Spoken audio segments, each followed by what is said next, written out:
Great. So good morning and welcome to everybody who's joining us in the audience. Thank you for joining today's webinar. My name is Sharon DeForce. I head up production for Kinetic, and I'm going to be kicking off today's digital discussion. So this is the second part of a two-part webinar series that is sponsored by Pivotal Data, specifically looking at cloud enablement and its impacts on the business as well as on the customer. So today, Tanya and Francois will be joined by Pierre van Leeuwenhoek. Last week, Tuesday, we ran the first part of the webinar series, and today Pierre will be joining us in the discussion. Last week's webinar is already available to watch if you did miss it, so log on to Kinetic 365. And by next week, today's webinar series will also be available for you to watch on Kinetic 365. So just before I kick off, we've got a couple of housekeeping things. If you didn't join us last week, please have a look at the chat section, say hi to us, let us know who you are, which company you're from, what your job title is, say hi and start engaging with us on the chat platform. The chat platform is also for you to ask questions to the panel. The questions will either be answered during the discussion or at the end, but I will be feeding the questions through to the panel. So if we aren't answering right immediately, you will get your question answered at the end. There will also be polls that will be posted during, so please take part in the polls as well. A survey will also be sent out after the webinar, and one lucky participant who fills out the entire survey will win an espresso prize. So this will last about 60 minutes to around 90 minutes. We're looking at around an hour, but it won't be longer than that. So let me dive right in. Today's webinar will be moderated by Tanya. Tanya is the COO of Pivotal Data. Again, we have Francois joining us from King Price. And for the first time, we have Pierre van Leeuwenhoek, who is the director of LATEC. So welcome, everyone. Thank you so much for joining us. And I'm going to hand over to you, Tanya. Excellent. Thank you very much. Yes, so good morning to everybody, and thank you for joining us for the second part of our webinar series. In our previous webinar, we spoke briefly about the role of the CTO, CIO, and the world that we now operate in. And we used it as an opportunity to unpack a case study and reflect on the art of the possible.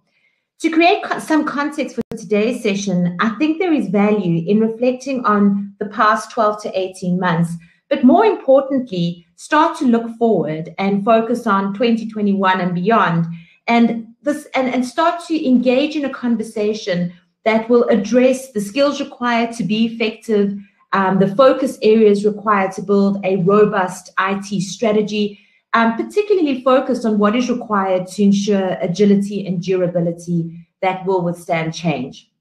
So in the rush to enable work from home or remote work as a result of the pandemic, I think it's become clear that technology is the glue that keeps the business and employees connected. As we all know, at the start of lockdown, there was a spike in the number of businesses migrating to the cloud in order to give employees the access to the critical workload and data that they required. But as we move now into 2021, I think it's likely that CIOs will now be searching for ways to improve their IT infrastructure, making it more resilient from a security point of view, and also better equip the team to deal with the demands of a remote workforce. I was doing some research, and it's quite interesting. So the theme doing more for less, I think, has always been dominant in our lives, but it certainly is more so now than ever. So the research showed that 76% of businesses are planning on long-term IT changes as a direct result of COVID, but only 33% are planning to increase their budgets. And we're going to talk about that a bit today and unpack just, how you quantify the return of investment, what that means both from including tangible and intangible factors. I think more so now than ever, we're going to have to find ways to spend wisely, to become more resilient, and really, I think, be getting more bang for our buck as we navigate this space. To remain relevant, the CIO must develop a mindset that enables them to identify a problem that is looking for an answer and not a new technology initiative that is looking for a problem, something I think that we have experienced with many CIOs in the past. Any decision to pursue new technology is going to definitely be based on business strategy, budget, and ensuring future growth. A recent article published in Forbes highlighted the following key trends or practices that have become second nature for the CIOs of tomorrow. And I just wanted to touch on them briefly because I think these themes will be covered by our panel today. So automation. Automation, we know, is really our opportunity to increase our speed and the way in which we get things done. And that's really becoming, I guess, a hot topic and spoken about in many boardrooms, whether that's artificial intelligence, whether that's, RPA or robotic process automation, and machine learning. We're finding more creative ways to remove the mundane processes out of our business and automate them so that we can create more capacity. Data, as you all know, is the currency of the digital universe. So using data to make informed decisions and creating a space where it's easy to access is obviously critical to our success. And then something that's quite close to my heart, and we did touch on it last time, is the concept of talent management. So what we need to do to stay relevant and what skills are required, not just from a CIO's point of view, but from the individuals within our team. We're seeing that it really is increasing. So the new skills that CIOs are embracing include leadership and strong communication skills, collaboration, and empathy. Empathy is a key one because it really is the ability for us to gain deeper insights into the people that we lead and the businesses that we support. So the last two is business acumen. So I think we're seeing that CIOs are really becoming more mindful of the bottom line. And then finally, and I mentioned it as part of our talent management, is the ability to lead. So I think we're definitely seeing a real a shift in the way that we present our strategies, in the way that we create a relatable vision for the technology that we are implementing and driving to ensure business success. So with that as the backdrop, we're actually going to get into the meat of it. And I think a good place to start, and I'll direct the question to Pia initially, is, so where do we start when we talk about building a digital roadmap? Thank you, Tanya. I think it's a very good introduction in terms of where we are in the world and what digital means. So I think for me, where you should start is really with business. You mentioned it that just because you have a solution doesn't mean it's got a problem to solve. You need to start with a business problem and then develop a roadmap to solve that problem. Now, potentially you've got already a roadmap in place and this is a new problem to solve, or you're already solving the problem in some way or other. But I do think that engaging with business and as a CIO specifically, making sure that you engage with all your business stakeholders to understand their current problems. If you just think about the context of the world today, how it's changed over the last 18 months, and so you need to continue engaging. It's not a check-in once a year and then see you in a year and here's your solution. So I think it's ongoing engagement, but really that's the start, is to start engaging with business and then develop that roadmap, to say, create a strategy that both business and your team can hang on to and follow you. And I think that's, the linking to your leadership comment, it's very important that you lead both business and your team through that.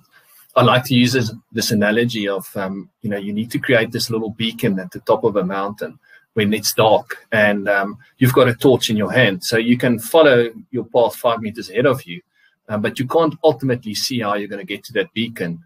But it's a very agile way of getting to that top, so you can see there's a rock in front of you or a tree in front of you and how to navigate around it.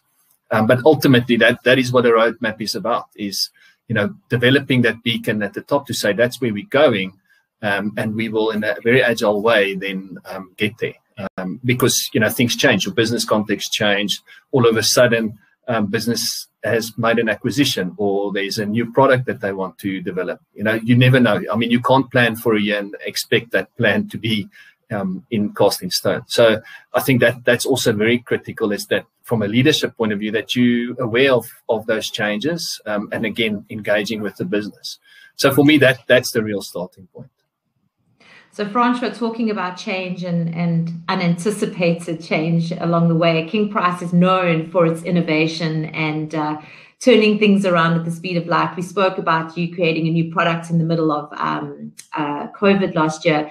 But how do you, as maybe you could just reference your environment and how you approach building those roadmaps and creating visibility for the business in terms of the IT strategy? Yeah, so like Pierre is saying, all of these digital strategies always starts with a business problem, and I think what we've learned over the last 12 to 24 months is that the goalpost gets moved consistently over this time, and we've seen this. Some of the challenges during COVID that we've experienced, but also IT needs to be agile enough to keep up with business, and it's quite important. I think we've seen it in King Price, where we've gone through acquisition of Stangen Life Insurance, and we were running a Microsoft shop for many years. All of a sudden, we actually inherited about when developing a digital roadmap. I think there's plenty to talk about, and I mean, Francois mentioned one. I think skills is certainly one, but I think for me, again, from a CIO's perspective, certainly a big consideration is just to understand where you're going, and I want to refer back to that beacon. So really identifying your future state of where you want to go, and then understanding your current state. And this is not a problem to solve at any time. It's all the time problem, right? So you always need to know where you're going, but understanding your current state and then what the gaps are to close those between your future state and your current state. I mean, to Francis' point, if you all of a sudden have an AWS problem to solve, you need to understand what skills you need. Does your architecture all of a sudden change?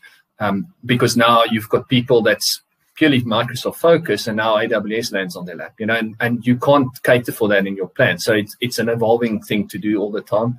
I think also critical to consider is the maturity of the business. Given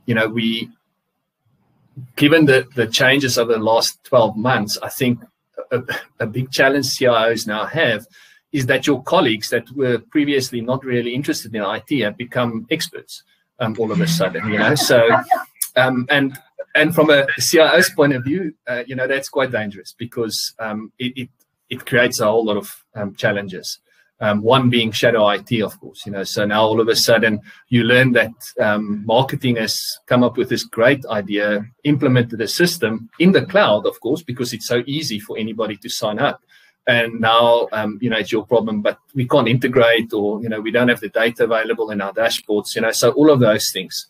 And again, I think skills is critical. Modern technology is very different to what we know in the past. So I think it's more complex. So you need individuals, not just from a technical skills point of view, but also from a maturity point of view, to understand, the complexities and how to deal with it. It is not just as easy as ones and zeros anymore. So that is certainly a challenge. And then I think your architecture, for me, being a more technically minded, I think for me everything starts with architecture. If you have a solid architecture in place, you can probably accommodate most changes that's coming your way, and you need to keep that in mind. And I think, again, your skills need to adapt to that, to make sure you've got a real brain's trust when it comes to architecture. And then I think also just what's your plan from a cloud point of view, so long-term adoption, what's the quick wins? I think those are also considerations that needs to be taken into account. So maybe we could just unpack that a bit more in terms of the concepts of pure cloud, hybrid, and on-prem solutions. I think a lot of people are battling with a combination of that, all of those choices. How do you determine what works best for the organization? Yeah, so I use the word agile earlier, and I think it's all about agility that needs to be taken into account here. So, I think you can't just all of a sudden switch on cloud as a strategy in your business and expect everything to work. I think a hybrid model is certainly the way to go. Of course, if you're a startup or a new business starting off, it's much simpler. But typically, our normal businesses where CIOs live, we don't have that luxury. So you've got legacy to deal with. You've got data sources, probably disparate data sources that you need to consider. So certainly, I think a hybrid model is far better. It gives you agility, and also it gives you a place to add value quickly to the business. So if you have a new product or a new business to accommodate, that's probably the way to look at it. Is rather go cloud with that piece and try and integrate, because modern cloud services all have open APIs. It's very easy to integrate. The data is readily available. So your legacy can very much link to that through that layer that they create. So you don't need to go all in into cloud. And I think that gives you the agility to then slowly migrate over. And the other opportunity gives you is it gives your skills or your team the opportunity to grow into that new skill. Francois, was that what you did? Was that your approach? Yeah, I think just as an observation, what we've seen over the last couple of years is that a lot of businesses had a cloud strategy, and most of them went head first into a pure cloud strategy where you almost seen this cloud hangover that happens, where people are realizing the technology doesn't always scale the way that they perceived it to be. So it was easy switching something on in the cloud, and as soon as you start putting load or putting data through it, you only then realize the cost associated with it. And that is normally where we see a knee-jerk reaction when company on-prem or even in hybrid cloud is not necessarily what the expectation is out of pure cloud.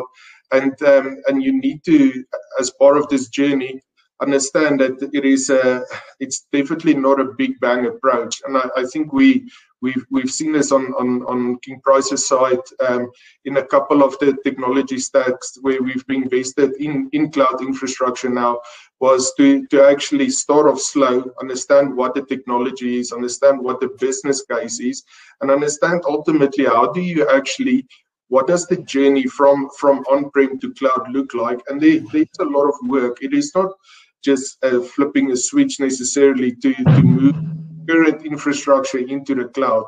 It's always easier starting from fresh, but I don't think there's a lot of companies that's got the luxury. So I love that. We're going to coin that term, a COVID hangover. Let's unpack that a little bit. So I think we are seeing examples in the world where a lot of companies, in fact, I think I was chatting to you, Francois, where you mentioned the case study of Google that are actually walking back some of the decisions that they maybe made 12 or 15 months ago. Let's unpack that a little bit. So if we were to kind of say, what are some of the things or the lessons learned personally, Francois, and then Pierre more broadly in the space, I know we're still in COVID and we're back, but I think now that we kind of 15 months into it, are you seeing a change? Are you seeing people step back some of those decisions? And what does that mean? Francois? So I do see a lot of the organizations that was giving up office space and moving into a cloud, and they had to make a lot of quick decisions around services that they switched on in the cloud to enable workforce to work from home and service the customers. I think one of the main things that we are losing is collaboration and even organizational culture. So for a company like King Price, our culture is king, and it's key to our business, and making sure that we don't lose touch with our employees. I think one of the first things that we learned during COVID, that it is quite important to go back to the old saying, people, process, technology. And if you start with technology, you tend to lose the people, and the process fails. Excellent. I like that. That's a very nice way of thinking about it. Yeah, Tanya, so I think broadly speaking, you know, if I think about my own experience, you know, we all have this similar experience. It's like we're going into lockdown and, you know, people need to move to home. And I think now, you know, thinking about this hangover is that people now want to move back to the office, or certainly in a hybrid way. You know, businesses saying 2-3 days maybe, but there's certainly this need for people to connect. You know, it's just, yeah, the process will fail. And I mean, it's certainly hard to workshop or to do ideation or anything like that on a screen. And I think we're all fatigued from that point of view. So I think a real world problem that we're facing now from an IT point of view is, you know, a lot of businesses send their people home with their equipment. And now that equipment is working at home and people are working fine, no problem. But now we need to move back to the office. Now there's no equipment at the office, for instance. Now there's a new problem that needs to be solved. You know, so now do we create hot desks, or, you know, where does the data sit? You know, is the applications in such a state that they can have, you know, this hybrid model in place? So, yeah, I mean, we talk about this third wave from a COVID infection point of view, but there's the second wave for IT coming, because there's certainly a new problem to be solved in the coming months, potentially. So I think that is a challenge. And then maybe just going back a little bit to cloud, you know, in terms of, you know, the pitfalls, or maybe even, you know, how to do it better and be prepared. I think, you know, two things for me that's very important. And, you know, thinking about COVID is specifically what happened there, is that the one thing is try and avoid to learn while you're building, or you know, try and be prepared as much as possible with your cloud strategy and migration into the cloud. What COVID didn't allow us to do was to plan, right? So we had to learn.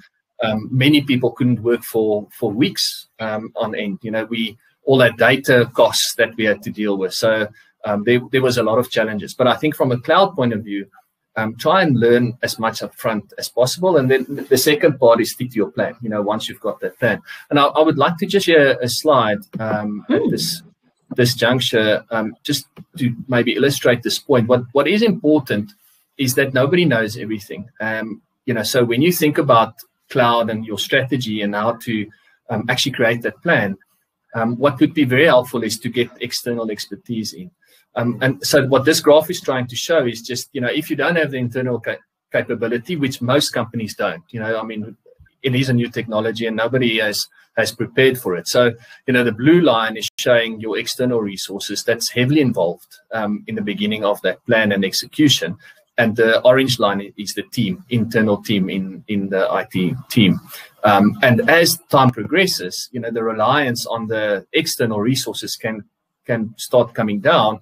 And as the skill level and experience of the internal team goes up, you know, there's then that inflection point in the middle, and then it swaps over where, you know, the internal team then takes over most of the capability, and the external resources can then start rolling off and potentially still be involved on a strategic level, but certainly not from an execution level. Now, I think this is an important point when you think about your cloud strategies. Try and get external help, you know, expertise in the beginning. It will certainly create acceleration in terms of your plan, and also add value to the business far quicker. So I think you've highlighted on a key point, which is partner modeling, right? Like, what models are in play, and how do you partner?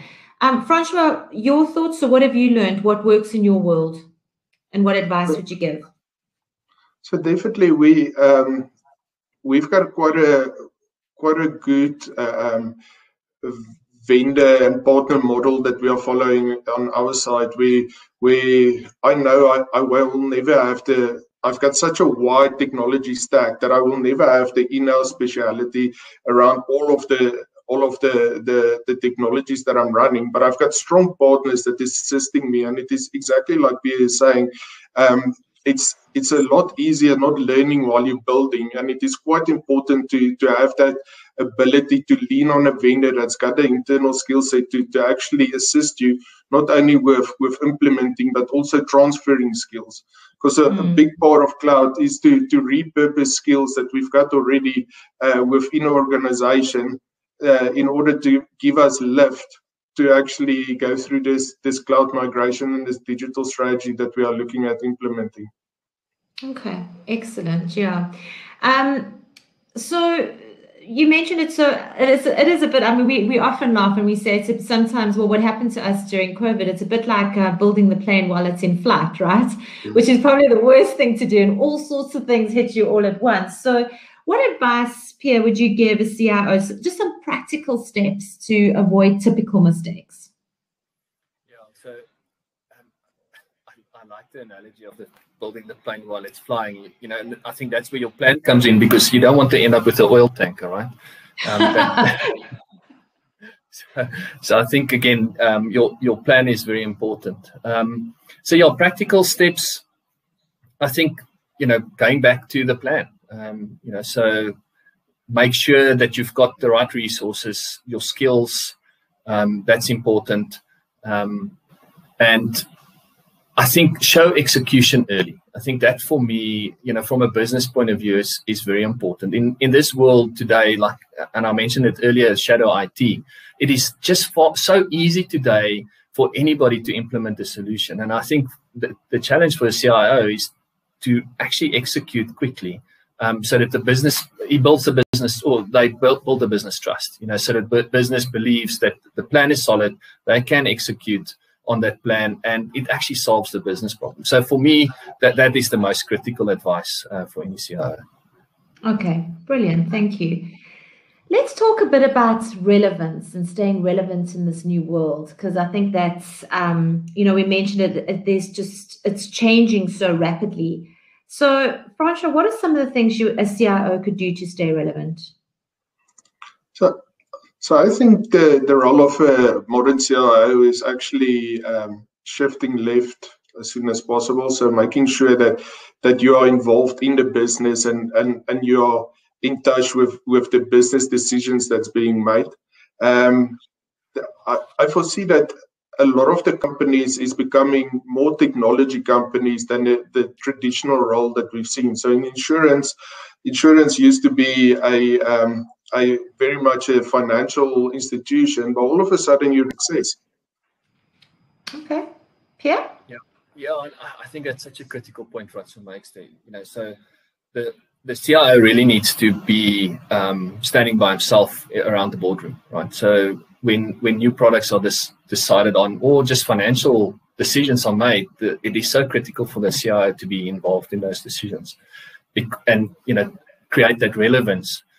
Because they are best placed to understand the impact any new requirement or problem that needs to be solved will have on certainly the IT world, but more and more they need to understand the impact on the business, and take that, and again, coming back to leadership, is take that back to their team and drive their team to understand, the impact they really have on the business. Because I think sometimes IT people are thought of these people in white coats, that's sitting in a little room, and ignoring the world. So, and that's no longer the truth.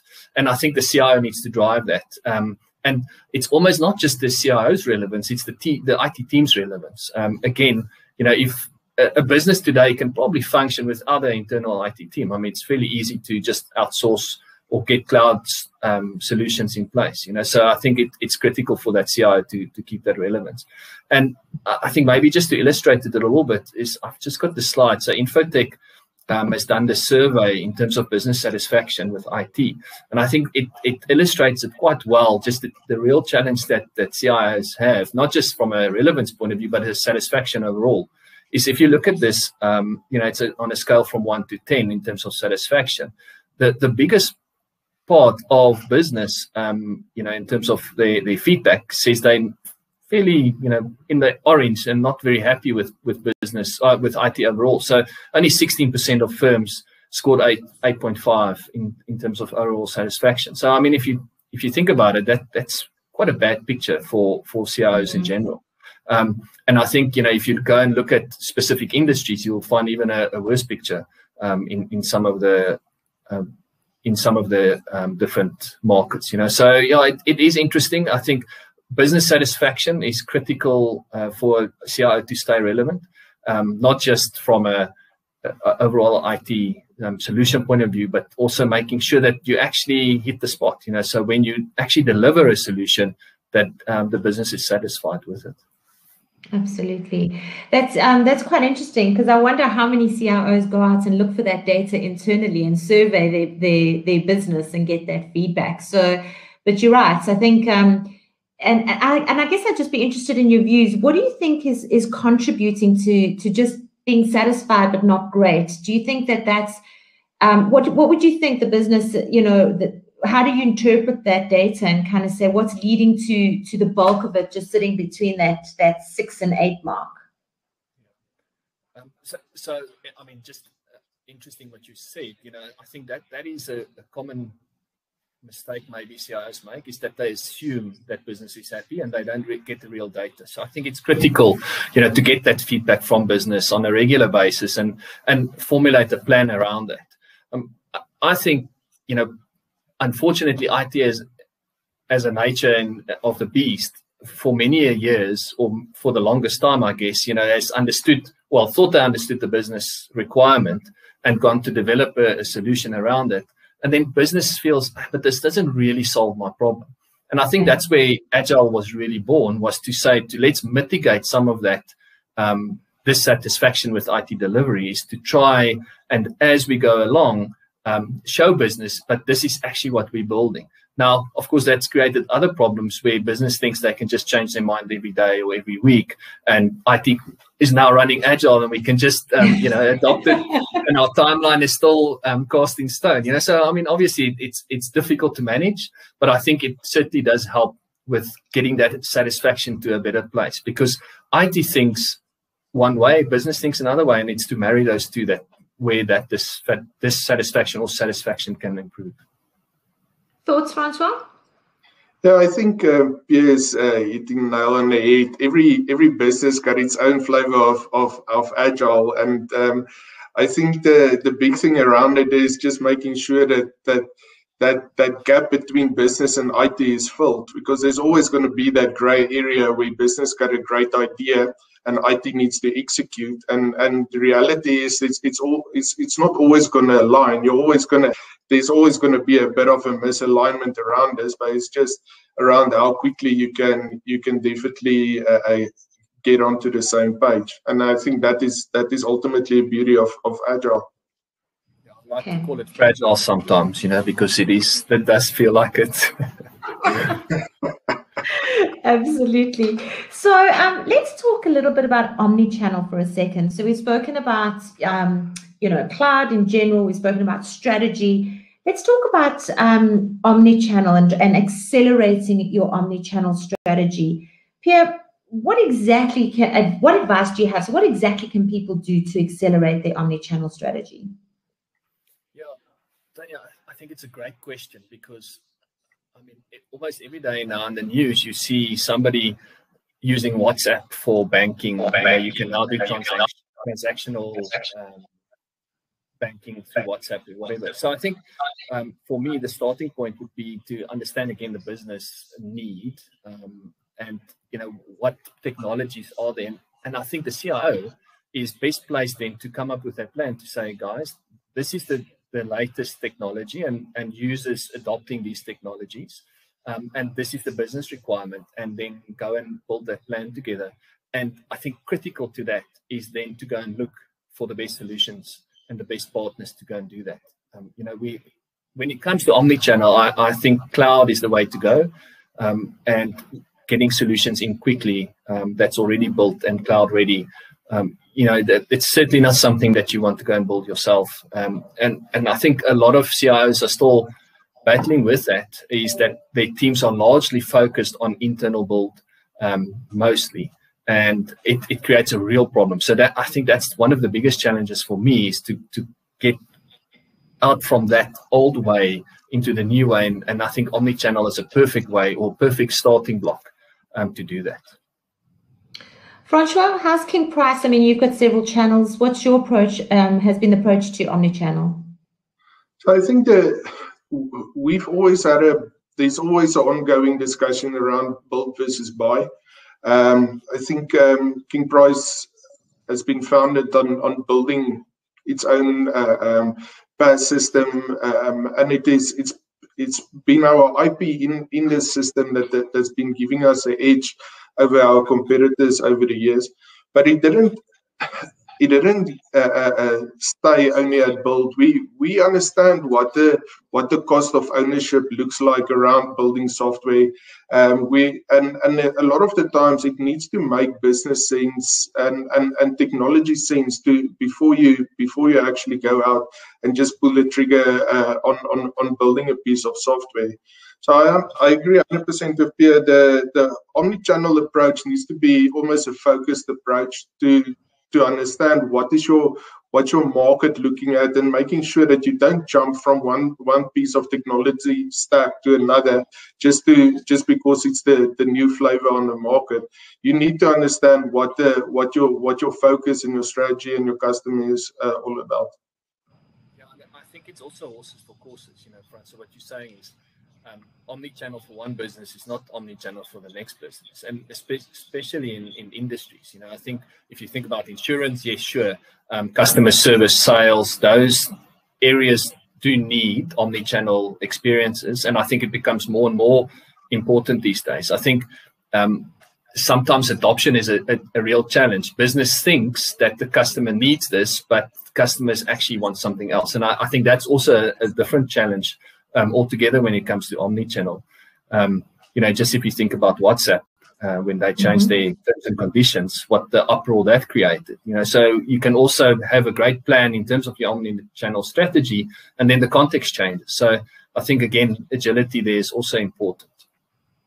Yeah, I think the thing around banking is they know how to sunset some of these strategies quite effectively, which is a big lesson that a lot of us can take out of it.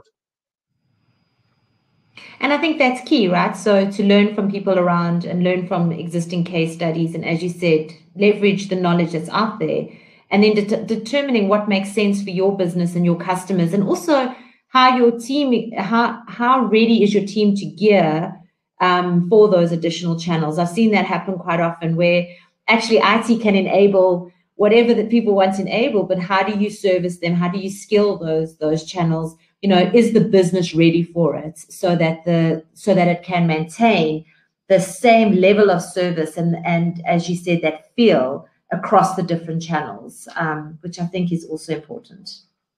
And I think coming back to COVID, it's also nudged a lot of industries into that banking world where now self-service is all of a sudden critical, because your staff is remote, and maybe a asynchronous customer experience is more required today, rather than having somebody on the phone speaking to you.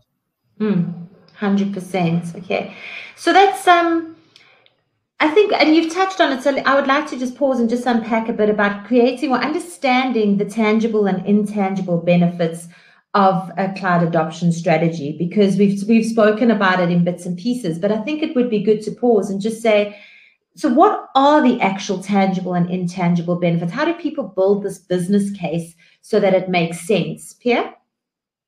Yeah, so I think for CIOs, that's probably the biggest challenge when it comes to finance, is to convince your CFO that cloud is the way to go. I think traditionally CFOs understand, money in and money out. So, CapEx made sense. And I think it was an easy sell for a CIO.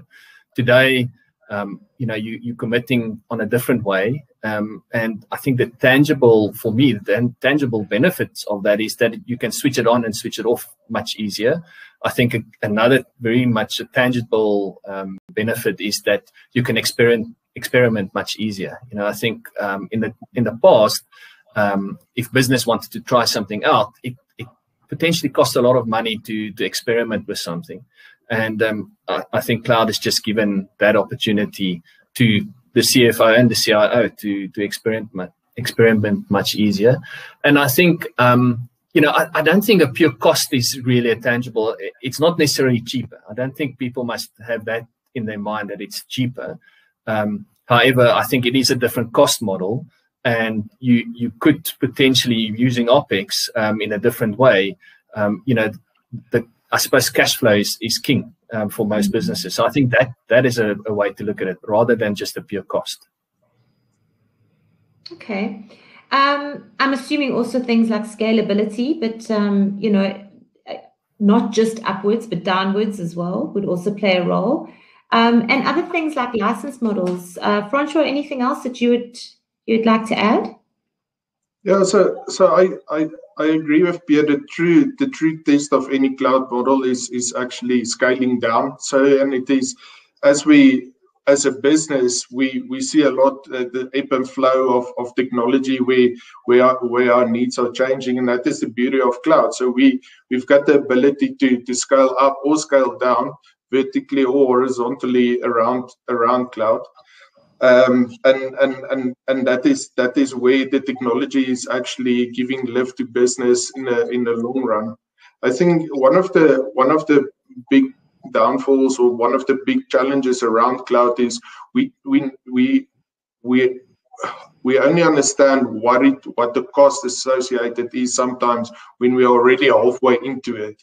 So if you have a look at some of the bigger technology stacks out there, some of the billing models in these cloud environments is quite mysterious and it constant change on you without you understanding. So I just look at the Microsoft model over the last probably 24 to 36 months, and the product suite costing and the description consistently changes throughout. So you need to understand, as part of that architectural layer that you've got, you should be agile enough in your architectural layer to adopt to different technologies, and potentially we are going to see cloud technology evolve into a multi-cloud facet where you're going to be able to actually plug in and out different cloud models in order to not only serve your technology needs, but potentially your budget as well. So let's talk ROI and what needs to be considered to make this an effective, or let me ask the question, is ROI an effective measure of success? That is a difficult question probably to answer, because I think for me, when you look from a CIO's perspective, the intangible benefits are probably bigger than the tangibles. You know, and it's hard to describe or explain that to the CFO. And again, I think coming back to cash flow, so, you know, from that point of view, it makes sense. However, if you think about the experimentation, you certainly have a much quicker ROI and a quicker answer. And if you come to the end of that experiment and see it's not going to work, you can switch it off.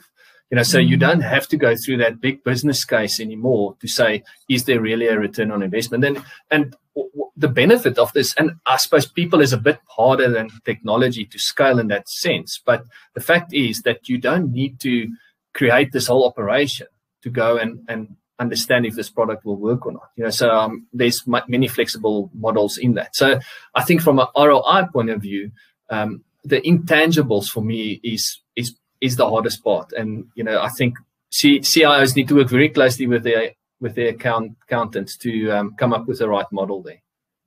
Okay. Francois? Yeah, so I think one of the big lessons we've learned out of COVID is what is the cost of not investing into cloud, and we've seen a lot of organizations that's been kicking that investment down the road for such a long time. And when COVID hit and we had to evacuate people off site and get our workforce operating remotely, because they haven't made the investment over the last years, it actually came back and it's cost a lot of companies a lot of money to actually either have a knee-jerk reaction and go out to market very quickly without due diligence, or potentially not being able to get it in place. In 12 months, the Stangen guys moved into our building.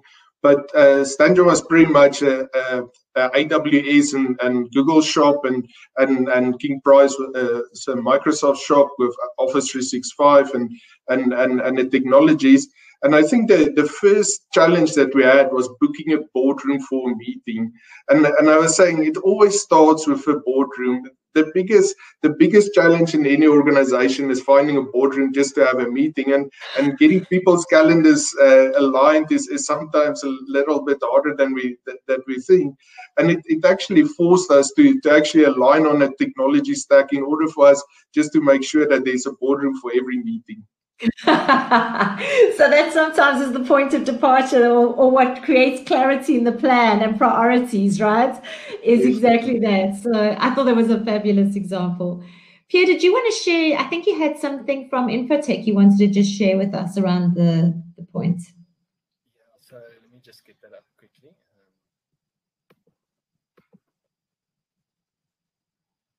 Did I catch you off guard? Apologies. There we go. No problem. So yeah, I think just in terms of maturity, coming back to that point, so if you look at the slide, where what is important for a CIO is to understand where they are on this ladder. So if you look on the right hand side, it starts at the bottom in the red zone, a struggle, and all the way to transformation. And I think what cloud will do is push us all into that transformational ladder. However, if you don't have a solid plan and you don't have the right skills and experience in your team, or you're not using an external company or resources to help you with that, you're going to struggle to go up that ladder. So I think business maturity and IT maturity is what this is just showing is, it's important. And if we look at the results from the survey specifically, a lot of people are sitting in that middle block, support and optimize. And you can't take advantage of a cloud strategy if you're sitting in the support and optimize. It speaks to your architecture, it speaks to your skills, and it's quite frankly, it speaks to your strategy as a CIO. So you really need to get into that expand and transform. And again, I think it's important to understand where you are from a business point of view and from a technology point of view before you go and tackle that transformational strategy. That's a great piece of advice for people as they start to look at how they're going to motivate for investment and start out on the journey to the cloud. Any other pieces, any other hints or tips? Yeah, so I think for me, if you think about top 3 potential tips, it's have a plan. I think, have a plan. I've said it a lot, and I think part of that plan is to execute on it. So make sure that you have the team behind you to go and execute on that plan. Get external help. Nobody knows everything. I think it's important to make sure that you understand where your gaps are. Don't be scared to ask for help. I think that's important. And then break it down into small chunks. So I mean that's the benefit of Agile is that you might have this massive plan or massive problem to solve, but if you break it down in chunks and can show value quickly to the business, I think it will put you in a good space. So let's talk about those skills because we're heading towards the hour mark, and I just wanted to have a look and say, what do you think the skills that are needed best to support the plan?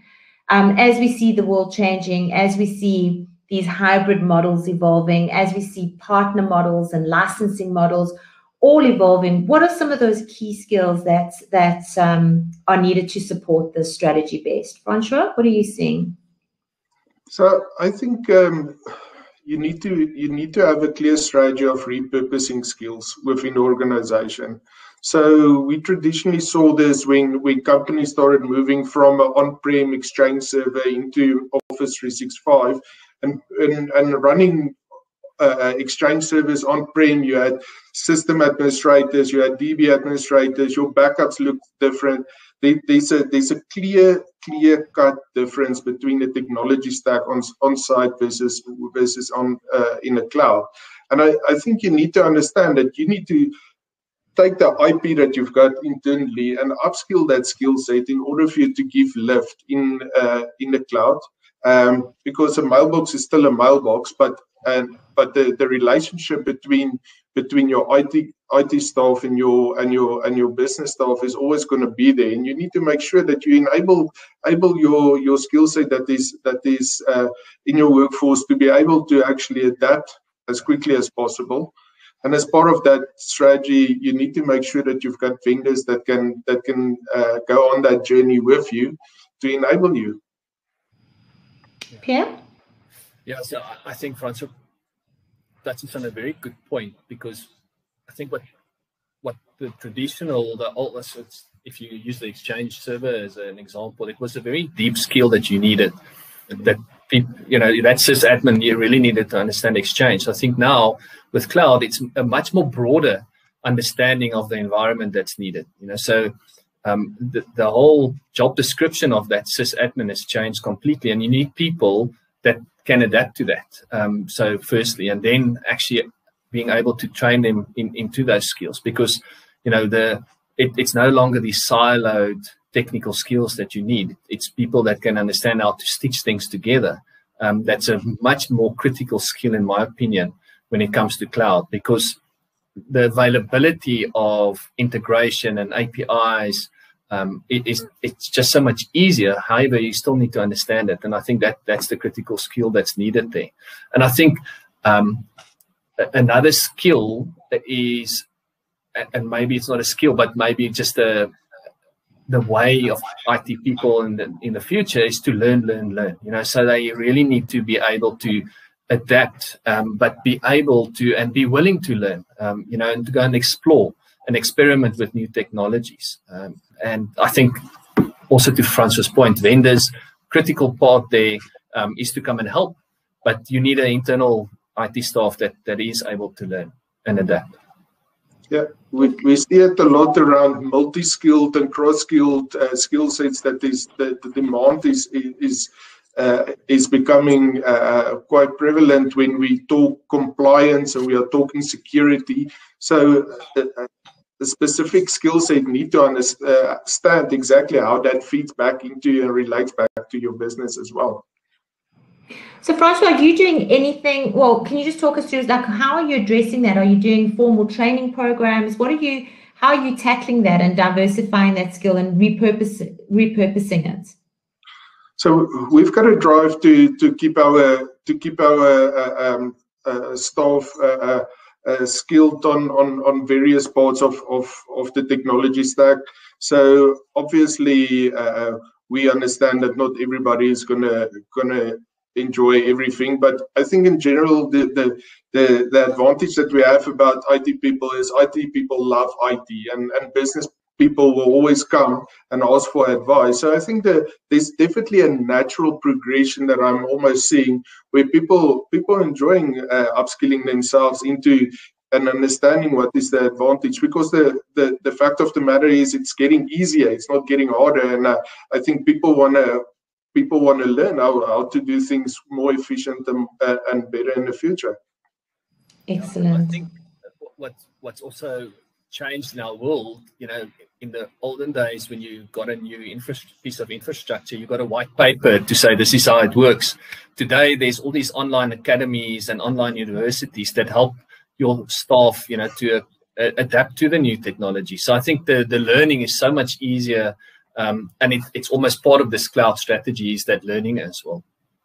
And I suppose who we're attracting into our workplace, the workforce of tomorrow is more keen white. So how do you suppose IT teams and leaders remain? And we've covered a lot of them, but I guess it's just to wrap it out to kind of say, well, it's really important, if you haven't embraced a cloud strategy or omnichannel, that you really do sit down and think, and you've given some hints and tips.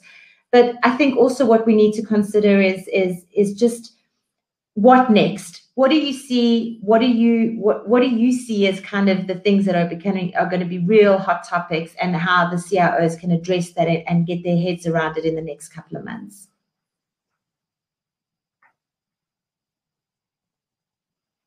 Oh, I can't hear you. Sorry, can you hear me? Yes, there you are. I think for me, it's all about research, learn, and try and build a context around your world, whatever industry or business you're in.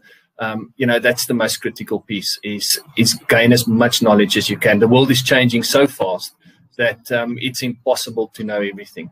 And don't be afraid to ask. I think that for me is the other critical element. Francois? Yeah, I think the big thing, as P is saying, is if you fail to plan, you plan to fail. So we need to make sure that we've got a clear strategy. We know exactly where we're going, and that you can't do everything at once. I think that's the big thing that people then CIOs are they're sitting with this big mountain of tech and technical debt that they need to deal with. Find a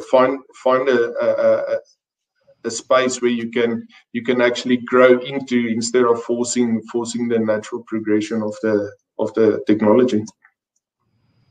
Okay, excellent. So I think that's just about it. We've probably got 2 minutes to spare, but Sharon, I think I'll hand over to you. Perfect. I don't know if anyone in the audience has any questions to ask. I haven't really seen anything coming through. So if you do have any questions to pose to the panel, if you want to do so now in the chat section, they can get to it. Otherwise, you can contact Pivotal Data directly and speak to Tanya and just pass those questions through her. But if there are no further questions coming through, I'm going to wrap this session up. I don't see anything coming through. So I will wrap this session up. I just want to thank the three of you so much for joining us today, taking the time out of your busy day. So thank you so much for joining us. As I mentioned earlier, both of these sessions will be available on Kinetic 365. So just keep an eye open, and the first one is obviously available, and the second one will be going up by next week. And as I mentioned earlier, the surveys will be going out. There is a chance to win an espresso prize, so please make sure that you fill out that survey to stand a chance to win that. With that in mind, I just want to thank everybody. Thank you to Tanya